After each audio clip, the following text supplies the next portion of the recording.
petróleo vem dando um grande alerta em relação à saúde da economia mundial e o preço do barril despencou essa semana. Foi praticamente 4,5% de queda somente na terça-feira e atingiu o menor nível desde o dia 12 de dezembro do ano passado. E se você analisar o mercado de futuros para entrega em outubro, ele caiu para 70, né, e chegou a bater 69 no momento que eu estou gravando aqui o podcast. O mais interessante é que se você olhar a questão geopolítica do mundo, nós temos um mundo completamente bagunçado. Nós temos aí um conflito no Oriente Médio, vários conflitos, medo de Terceira Guerra Mundial, eleições americanas vindo, várias coisas acontecendo, incertezas, piratas, né, de navios, inclusive cargueiros, né, de petróleo na região ali do Oriente Médio, né, com os Houthis, Mar Vermelho, ou seja, muitas incertezas, e tudo isso seria, na verdade, a combinação perfeita, uma tempestade perfeita para que você tivesse uma explosão do preço do barril do petróleo, mas o que a gente está vendo é exatamente o contrário. E é o que eu já falei em outros capítulos nesse podcast, porque isso acaba sugerindo muito mais uma história que não está sendo contada na demanda, né, que vem alertando. Então, o mercado de petróleo ele é um dos leading indicators, ou seja, um dos melhores indicadores para você ver a saúde da economia global, né? E principalmente da economia de alguns países, principalmente quando você depende bastante da importação para poder fazer isso. E o grande medo aqui, pelo menos nos artigos que eu vi, eu vou compartilhar alguns deles, né? Também no Bloomberg, etc. Peguei até alguns específicos do ramo do petróleo, que estão em árabe, e eles meio que falam a mesma coisa. O grande medo é exatamente a redução da demanda da China, que hoje é o maior importador de petróleo do mundo. Então, querendo ou não, foi depositada uma esperança muito grande na reabertura da China, para você realmente tomar as rédeas e fazer um crescimento econômico, mas a gente sabe dos desafios que a China vem enfrentando na economia, principalmente na parte doméstica, e como ela precisa de energia para isso, e essa demanda vem caindo cada vez mais, e isso, obviamente, deixa todo mundo de cabelo em pé. Mas e os Estados Unidos? Os Estados Unidos ficam numa posição um pouco privilegiada nesse aspecto, porque já faz praticamente 6 anos, se não me engano, que os Estados Unidos são os maiores produtores de petróleo do mundo, passando até a Arábia Saudita. Então muitos não sabem disso, mas isso permite os Estados Unidos ter um pouquinho mais de poder de barganha nesse aspecto para poder segurar a onda. Mas a história, pelo menos na parte da demanda, não é a mesma, né? Os Estados Unidos também ficam numa posição de economia que vem desaquecendo cada vez mais, e aquele debate cada vez maior se estamos em recessão ou não, se é soft landing ou não, e isso afeta, obviamente, a China, porque principalmente quando você tem uma grande narrativa de se tornar a maior potência exportadora do mundo, que é exatamente o forte da China, tendo os Estados Unidos como seu maior mercado consumidor, esses esforços de se desvencilhar dos Estados Unidos e ir para países emergentes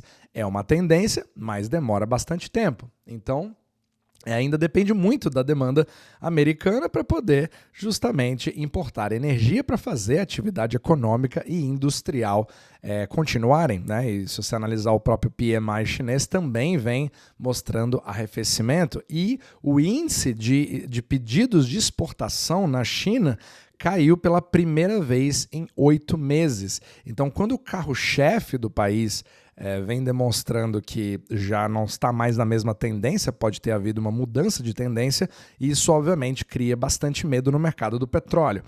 Isso é interessante você ver pelo lado da demanda, porque os Estados Unidos, a China e o resto do mundo, a Europa não é diferente, tudo isso vem sugerindo um movimento coordenado de recessão global. Então, essa parte da demanda, ela vem gritando de que não está indo muito bem. Até o Japão, que importa muito da sua energia também, é um grande importador de petróleo, também vem com demandas cada vez menores. Agora, esse é um lado da história, mas pelo outro lado você também tem uma grande confusão na oferta de petróleo, porque você tem aí 8 países da OPEP, segundo o artigo, que vão começar a ser forçados a aumentar sua produção em mais 180 mil barris por dia. E isso daí vai acontecer independente de demanda existir ou não existir. Ou seja, Nós temos ali a tempestade perfeita do outro lado. Então, você teve todo o esforço até agora, até falei em capítulos anteriores, sobre os esforços que a OPEP vem fazendo para segurar a onda dos seus membros de não produzirem petróleo demais e ir cortando essa produção de forma voluntária. Mas, por outro lado, você também teve vários exemplos de sabotagens que acabaram acontecendo, até pela parte da Arábia Saudita, que seria a maior referência, né, na OPEP. Ela mesma e outros países acabaram furando a largada e produzindo mais petróleo do que deveriam. E obviamente que tudo isso acaba fazendo, na parte da oferta, o preço baixar cada vez mais e dando uma pressão ainda maior em cima de uma demanda que é ainda menor. Percebe o problema? Então, dos dois lados da equação, em relação à oferta e demanda, você tem as forças exatamente contrárias. E tudo isso, apesar dos problemas dos fretes marítimos de transporte de energia ao redor do mundo, né? Inclusive os Houthis, parece que eles queimaram eles atearam fogo em um dos navios, parece que era um navio petroleiro, que acho que era da Arábia Saudita, se não me engano, posso estar errado, mas foi o que eu lembro da história. Ou seja, tecnicamente era para você criar um sério problema de escassez de petróleo, bombas deveriam, pelo menos nos postos de gasolina, deveriam começar a refletir isso muito mais. Mas aqui nos Estados Unidos, pelo menos, pessoalmente eu venho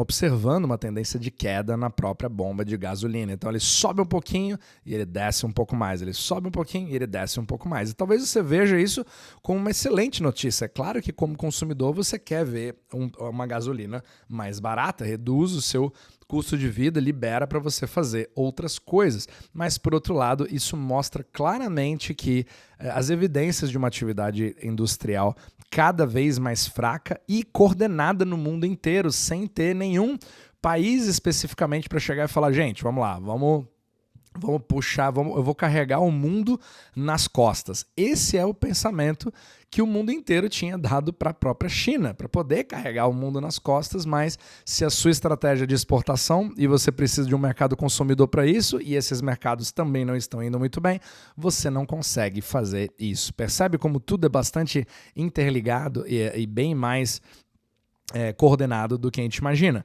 Então, nesse exato momento, você também vê um aumento que vai acontecer de produção de países fora da OPEP. Porque aí você tem, por exemplo, o Canadá e os próprios Estados Unidos vão colocar mais produção em breve, né? O Canadá acho que vai inaugurar mais um pipeline em breve, né? Mais produção.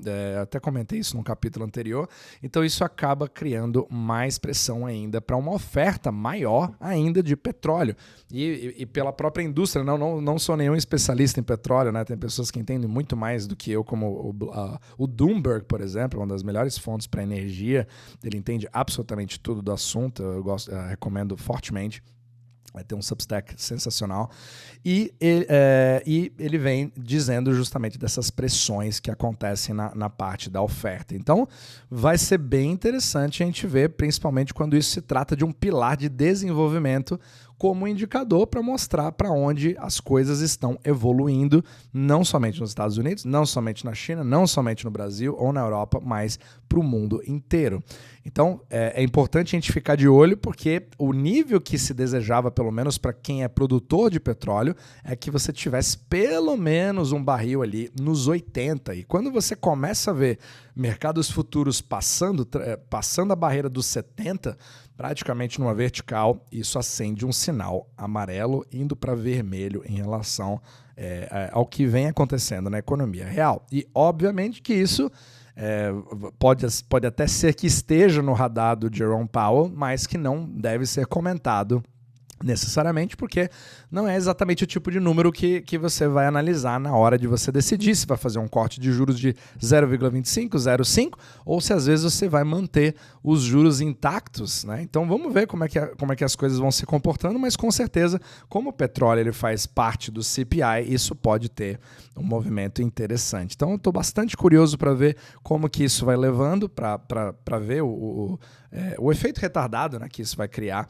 para uma análise de bancos centrais e para onde a narrativa vai começar a ir por agora. Mas, com certeza, esses são números que mostram que sugerem que não seja bem um soft landing que vai ser realizado nos Estados Unidos, mas, obviamente, não é a única força que atua, tem várias outras ao mesmo tempo. Agora, é questão de ver quais são as macro correntes que vão acabar vencendo essa jogada e vamos ver nos próximos capítulos, principalmente que nesse mesmo mês nós teremos aí talvez oficialmente o pivot do Fed começando a cortar juros, e aí você começa a perceber, né, a narrativa sendo exposta à realidade, e vamos ver que lado que vai acabar vencendo.